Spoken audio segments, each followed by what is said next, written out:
by Teresa Bateman, illustrated by Shelly.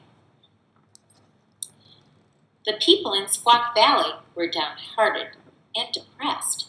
Thanksgiving was approaching, but without its special guest. They couldn't find a turkey for the feast they planned to eat.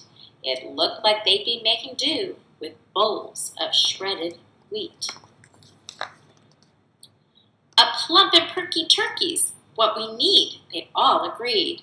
But finding turkeys nowadays is very hard indeed. The birds have gotten smarter, and they all seem to quite aware that it's best to disappear when autumn's leaves are in the air. A plump and perky turkey, stomachs rumbled at the thought. But how to trick a turkey into jumping in the pot? Then Ebenezer Beezer had a thought pop in his head.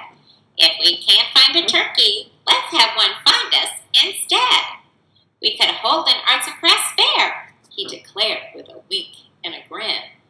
A fair with one grand turkey prize that all of us could win. We'll hang a bunch of posters in the forest way down low to invite some turkey candidates to model for our show.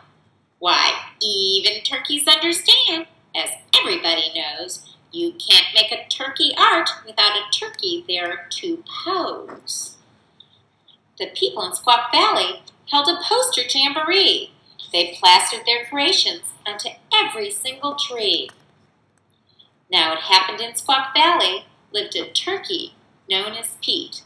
He was cocky, he was clever, and he really liked to eat.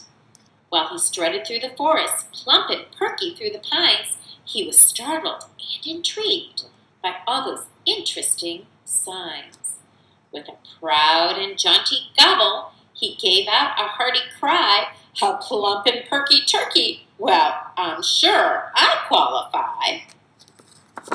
Pete applied for the position, and he strutted plump and proud. He could hardly wait to model for the large and eager crowd. "You're hired," shouted Beezer, for the folks had all agreed that Pete the perky turkey was the answer to their need. 'Twas the week before Thanksgiving when Pete posed to do his part, and the artsy-craftsy town folks started making turkey art. They made turkeys out of spuds, out of clay, and out of rope. They made turkeys out of oatmeal, out of paper, out of soap. Thanksgiving Day, the artwork done, they asked the model down to judge their homemade turkeys and to pick the best in town. Now, when the judging's over, Beezer whispered with a smile, we'll tuck that model turkey in the oven for a while. Pete judged each piece of artwork. As the hungry crowd all cheered, he stopped to take a closer look, and then he disappeared. There were turkeys made of spuds. There were turkeys made of rope. There were turkeys made of paper. There were turkeys made of soap. The room was full of turkeys in a wall-to-wall collage. For a clever bird like Pete, it was the perfect camouflage. "He's over here," old Beezer said. "He's here," said Jacob Green. They searched amongst the turkeys, but their bird had fled the scene. A note in turkey scrawl they found, half hidden on the lawn. "Goodbye, I took my modeling fee." The oatmeal bird was gone. The people in Squaw Valley were left feeling rather blue.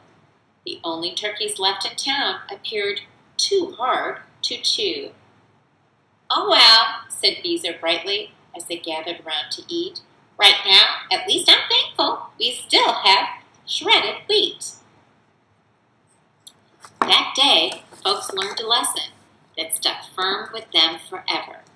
A plump and perky turkey can be pretty doggone clever.